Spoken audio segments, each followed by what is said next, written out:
6 years ago, we were graced with a contemporary legend that breathed new life into the Zelda franchise, and set the gold standard for immersion experiences in open-world game design.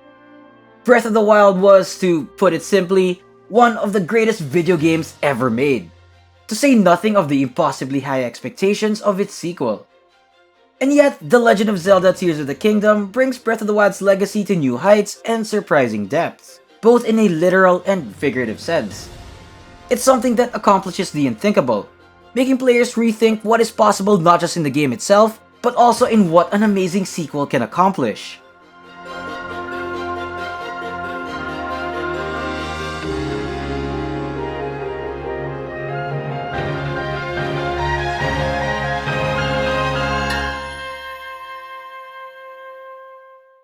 Tears of the Kingdom retains the core gameplay of its 2017 predecessor, and will at first feel undeniably familiar to fans of the first game. However, the opening hours gradually introduce new mechanics, abilities, and a series of technical feats that reveal the sheer ambition of this game. Players will start to realize that while this is technically the same Hyrule as Breath of the Wild, the manner in which we interact with the world now involves a greater layer of creativity and flexibility than ever before. The two most important abilities in the game that define Tears of the Kingdom's ingenuity are Ultra Hand and Fuse. Fuse puts a new philosophy into how we deal with weapon durability, as it now allows players to modify their weapons by attaching them to almost any item. Witness the wonders that only you, the player's imagination, can concoct. Like the deadliest weapon known to Hyrule, its name spoken in hushed tones. The Sword. It's like a sword, but there's two of them. What rhymes with sword? That's right! Skateboard. The best offense is a good defense. That's why you should pair your sword with the shield. Ganon's quaking in his stupid sexy robe right now.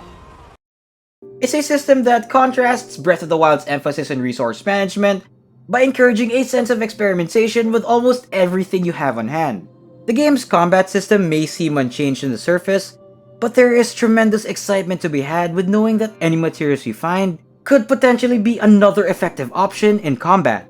That's just one out of the many organic experiences the players will come to expect from this game. But the crazy ideas don't end there. Ultra Hand serves as the foundation of Tears of the Kingdom's exploration, as it allows Link to piece together almost anything to create a variety of things, from simple makeshift bridges to zonai contraptions that can take to the skies.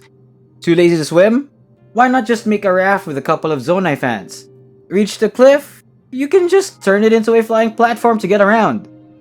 And when all else fails, there's the multi-purpose, unstoppable, all-terrain vehicle, the Neo Armstrong Cyclone Jet Armstrong Cannon.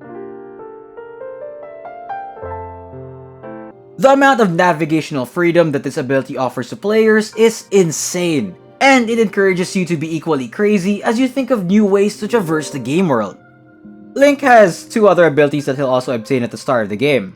Ascent allows him to swim upwards through solid objects, making his way to surfaces directly above him, which in turn allows him to reach hidden areas or places that would have been impossible, or at least a hassle, to climb.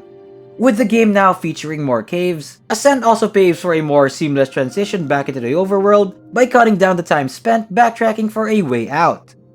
Recall, on the other hand, will rewind an object back in time to its previous state, offering practical applications to puzzle solving and even combat if you're clever.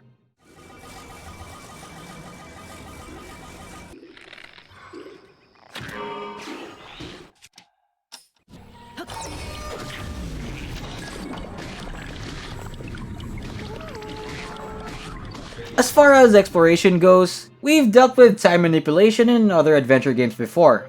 But boy is it fun to use Recall to hitch a ride on a rock going back up to some mid-air platform. These new abilities collectively take a lot of emphasis away from using stamina to climb through the environment. And while climbing still plays an integral role in exploration, the new mechanics result in traversal taking in a new dynamic that really sets it apart from Breath of the Wild. Returning players can rest easy knowing that exploration is far from a repeated experience here. Even for veterans who have immersed themselves in Hyrule these past 6 years, Tears of the Kingdom manages to offer a fresh sense of wonder and excitement as you once again venture the land. Much has changed since the events of the first game, And while it would be best for us to let you discover these things for yourselves, we'll at least let you know that Hyrule still offers a myriad of things to do and investigate, once again giving something to distract players at every corner. Good luck getting to the main story when you see interesting subquest 69 on your way to get to the Master Sword or something. Think about it this way. We all know that sequels present new and exciting content to the player, which, more often than not, takes the form of improvements on the foundation laid by an older game, or a brand new setting along with all the new experiences that come with it. What Tears of the Kingdom does is revitalize its supposedly familiar world by simultaneously adding a staggering amount of things to see and changing how we are made to perceive the places we've come to know over the years. The world is, again, filled with various points of interest such as Zonai shrines. Aside from serving as fast travel points, these shrines play a big part when it comes to upgrading Link's health and stamina, just like the Sheikah shrines before them. The puzzles within are now designed with the new abilities in mind. They're honestly really fun to use in the context of puzzles. Not to mention that the puzzles themselves do feature a decent amount of challenge and creativity. There are even moments of frustration that may lead players to come up with some crazy mix of recall, ascent, and an ultra-hand contraption, only to actually end up solving the puzzle in a way that you may perceive as somewhat wonky. While playing, we noticed that we all would have different ways of solving puzzles. And that's a good thing. Each player gets to express their unique problem-solving skills, and everyone can have a fun time discussing their unique solutions. You don't know if the devs designed it that way or not, but regardless, you're walking out of that shrine with a grin on your face. Players will also find Skyview Towers scattered around the game world, which functions as another type of fast travel point and a way to reveal a portion of the map. It's also a launcher to shoot Link into the air, allowing access to nearby Sky Islands with its own share of challenges and secrets. You also get a bird's eye view to scout for undiscovered landmarks while giving you an airborne option to head over to said landmark.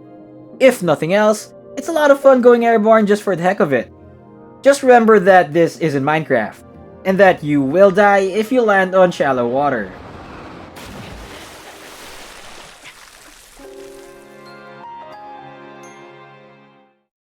As if the additions of floating islands and the reinvigorated level design of Hyrule weren't enough, Tears of the Kingdom also features a sprawling underground region beneath the chasms that's almost the size of Hyrule itself. The depths are submerged in darkness, requiring players to utilize bright shrooms to light the way.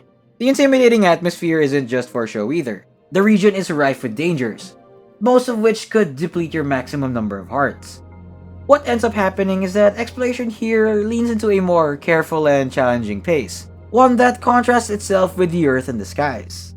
It's jaw-dropping to realize how massive this game actually is, and how the three layers of open world play off each other to create varied moments of engagement. Yes, it is the same Hyrule from Breath of the Wild, but it is now viewed through the lens of the game's new constructive tools and ingenious verticality. Endless creativity are now your greatest assets, and it is incredibly fulfilling to come up with your own solution to the many obstacles you will face. You don't need the floating islands to tell you that the sky's the limit in Tears of the Kingdom, because the innovations from the new mechanics will be more than enough to produce organic set pieces. Add a much more lived-in game world and majestic score into the mix, and you'll have yourself some fond memories that you'll be looking back to in the years to come. Tears of the Kingdom starts out strong with Link and Zelda happening upon the corpse of a foe familiar to Zelda fans underneath Hyrule Castle. Ganondorf is found held down by a mysterious glowing arm. A chaotic event known as the Upheaval transpires, causing the Sky Islands of the Zonai to appear above Hyrule, along with various strange occurrences and anomalies on the surface. Link awakens after the ensuing chaos and finds that he is once again separated from Zelda, with his right arm replaced by the one that once held Ganondorf. So then starts another journey to vanquish a new darkness with an otherwise familiar face. As Link ventures to learn more about the true nature of the upheaval and Zelda's whereabouts, players will start to notice that each domain, and those that inhabit them, feel a lot more involved in the overarching narrative. Characters new and old get chances to shine, further contributing to the much more lived-in feeling we get from Hyrule this time around. It's only fitting, as the story drives home themes about the power of collective effort and the heroism that comes with it. In comparison to Breath of the Wild and how it handles its champions, the way Tears of the Kingdom handles what they call their sages is a lot more involved and, honestly, a lot more goosebump-inducing. There's a lot more weight to their existence, and you feel it a lot more as a climatic battle approaches. The most memorable part of this narrative is undoubtedly the quest to find Zelda. Players will be drawn to the web of intrigue related to her whereabouts. Some may be able to see where the story is going, but will still be drawn into the subtle details that are left unexplained until the next story development.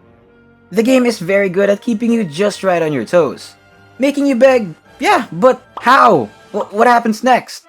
The mystery of it all slowly unravels into what could go down as one of the most unforgettable revelations in the history of the franchise. Tears of the Kingdom has one of the most exciting stories in all of Zelda lore, and fans looking for a wild ride with some powerful moments won't be disappointed. It's also good to know that the game does provide some unexpected answers to certain mysteries left off by Breath of the Wild, but we'll let you discover that for yourselves. Like the way you're about to discover the subscribe and like button if you're liking this video so far. Hyrule owes much of its serenity to the game's amazing score. Effective use of woodwinds and subtle piano progression set the tone for scenic ventures.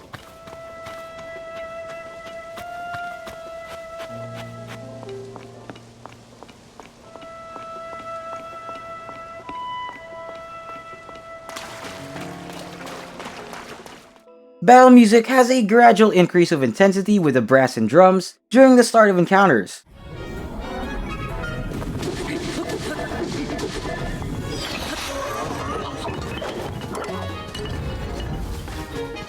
And does so while still being able to find a way to smoothly transition back to a peaceful ambience shortly after. It's a common thing in open world games to have a score that reacts dynamically to the situation, but Tears of the Kingdom knows how to balance its score better than most. Some familiar tracks make a return to the series.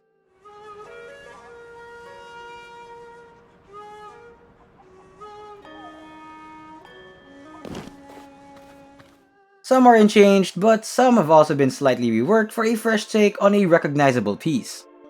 Other RPGs tend to have a wide selection of epic tunes, but are never really executed with finesse and gameplay. Thankfully, the game doesn't have this problem. Of course, Tears does have its share of larger-than-life tracks that are reserved for the game's most impactful moments. And boy do they pack a punch! It really serves to elevate the scene and further conveys the joy, mystery, sadness, hope, and urgency that they want to express.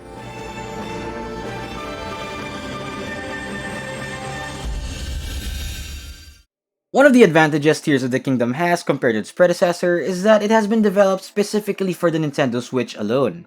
At first glance, it's quite identical to Breath of the Wild, but a closer inspection would reveal improved details in the environment. The beautiful art direction also knows how to convincingly hide the limitations of the draw distance. Talking about the timeless art style in Nintendo games has started to feel more and more cliché over the years. But honestly, it's true as far as Tears of the Kingdom is concerned. The graphics aren't revolutionary, but it hits all the right spots. It's stylized in a unique way that serves as almost like the unique fingerprint of the game. It says a lot about how talented the artists are at Nintendo when we can hardly bring ourselves to complain. The game doesn't really run any worse or better than the first game, which is honestly very surprising given its bigger scope. Tears of the Kingdom involves a lot of back and forth between the skies and the ground, so it's fortunate that we can say that the game did run smoothly in that aspect. There are, however, dips in frame rate that are noticeable in fights where things get busy, with a lot of stuff going on screen. It's not really a noticeable improvement over Breath of the Wild. Well, maybe you can say it is when you take into consideration the many technical feats of the game, while still managing to run adequately on a 6-year-old console. There's still something to be impressed about with the game running the way it is. And we have to at least give some credit to the efforts made to optimize the game to ensure that the performance wouldn't topple under the weight of the game's ambition. Breath of the Wild was already seen as something of a breakthrough in open-world design, through emergent gameplay and physics-based interaction and experimentation. So it's saying a lot when we say Tears of the Kingdom's accomplishments in both mechanical depth and scale makes Breath of the Wild look like an initial draft or proof of concept. We're not kidding. The bigger game world, innovative new mechanics, quality of life improvements, and a compelling story are testaments to how much the gameplay has improved in almost every aspect. We've seen a lot of amazing sequels the past 2 years. Actually, we just got one in the form of a Star Wars game a few weeks ago. But the thing is, great sequels like that are generally comprised of direct improvements on the foundations set by the original. Tears of the Kingdom does that and more by introducing new mechanics that recontextualize how we interact with Hyrule, creating fresh experiences on familiar territory. It soared beyond our expectations of what a sequel can do. The Legend of Zelda Tears of the Kingdom is no less than a glorious follow-up to one of the greatest games ever made. Because of that, we're giving it a 9.6 out of 10. It's a game that any fan of the open world genre should not miss. Its greatest strengths being the sheer level of creativity that the game encourages and the breadth of exploration it offers. You can pick it up at the price of $70 US, and while that may seem like a lot of money, it is well worth it given the amount of quality content and gameplay the developers poured into this masterpiece. And those are our thoughts on the much hyped Tears of the Kingdom. What do you think? Overrated? Underrated? Not classic Zelda enough? Drop a comment to tell us your thoughts on the newest Zelda. We'd love to hear your thoughts. If you want more video game and video game related content, check the rest of our videos. For a more detailed look at our thoughts on the video, check out the article on the website. Follow us on Twitter as well for more updates on our content. This has been Game Aid Information Station, signing off. Uh-oh, oh, fuck!